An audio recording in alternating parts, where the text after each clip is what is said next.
June 24, 2018, Atlanta, Georgia, USA. Atlanta United defender Julian Gressel, 24, attempts a shot past Portland Timbers midfielder Diego Chara, 21, during the second half at Mercedes-Benz Stadium.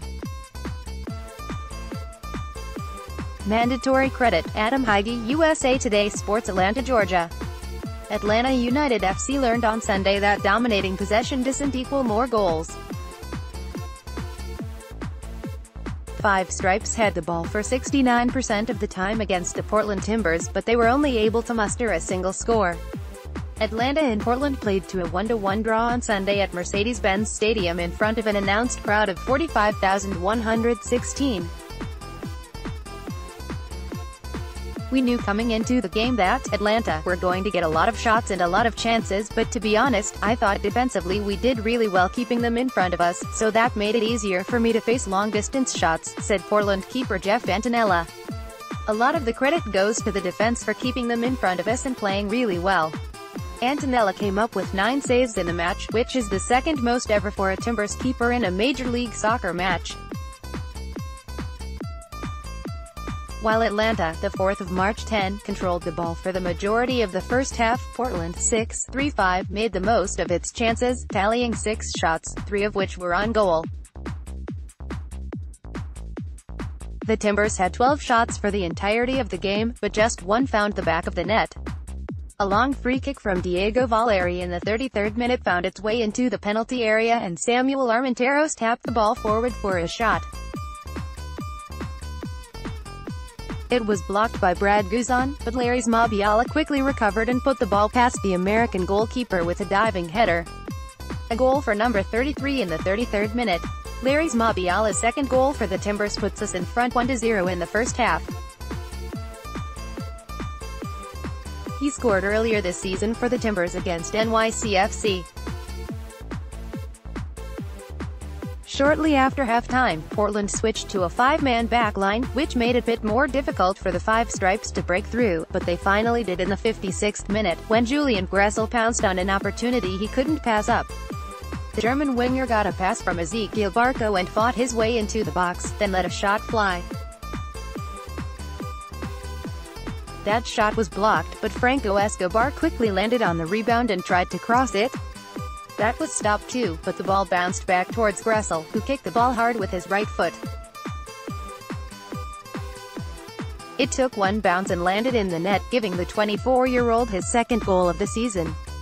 Never in doubt, winking face at Julian Gressel pounces on a loose ball for the equalizer.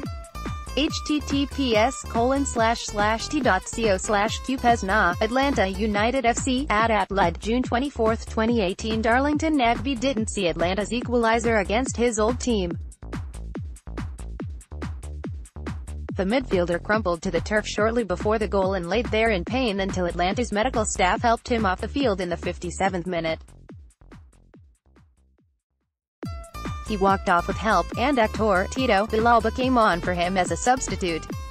Nagbe brings all kinds of creativity in the midfield and he connects everything, said Atlanta defender Mikey Ambrose. He's a wonderful player. Nagbe has started every league game for Atlanta this season and was leading the Five Stripes in minutes played. Atlanta manager Gerardo Tata Martino said it seems that Nagbe has a muscle injury. Martino speculated that the injury could be near Nagbe's abductor, but the manager wasn't sure. If Nagbe has to miss any time, Martino said that Kevin Kratz could sub in for him, or Gressel could slide over to the central midfield and Villalba could play on the wing. Martino added that Villalba isn't starting league games yet because he isn't quite 100% healthy. Atlanta fired 21 shots off in the match, controlled 69% of possession and was accurate on 89% of its passes, but Gressel's goal was the only one of the game for the Five Stripes. Gressel created 4 chances for the Five Stripes, according to Opta, was 82% accurate on 58 passes, and took 5 shots. In total, Atlanta tallied 10 shots on target. We have amazing players up top and they're going to create a lot of chances.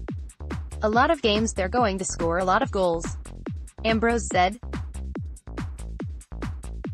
Sometimes they just don't go in.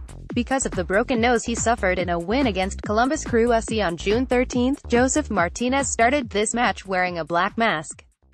But in the 62nd minute, he ripped it off in anger after his headed shot was saved by Adanella. "I haven't talked to Martinez, but I have a feeling that the mask bothered him," Martino said through a translator. "Especially when 2 of his chances were headers. So, I have the feeling that he's not used to wearing it and it could have affected his vision." Martinez leads MLS in goals scored with 14 and had scored at least once in each of Atlanta's last 4 games, but his scoring streak was snapped after none of his 4 shots found the back of the net. Atlanta United's home field advantage might be a bit overstated. The Five Stripes lead the league in attendance, drawing an average of 48,401 fans per match, but they have just 1 win in their last 4 league matches at Mercedes-Benz Stadium. Atlanta United also fell to the Chicago Fire on Wednesday at home in U.S. Open Cup play. Said Gressel, "We got to get back to being that team at home that no one wants to come in here and play." Notes, this is the 6th time this season Barco has won at least 4 fouls. Only Magnus Eriksson, 7, has more such games. Sal Zizzo and Kratz also appeared as subs for Atlanta vs Portland, coming on for Ambrose and Gressel. This was the first time since 2008 that the Timbers had played in Atlanta. Then, they faced the Atlanta Silverbacks, a former USL side.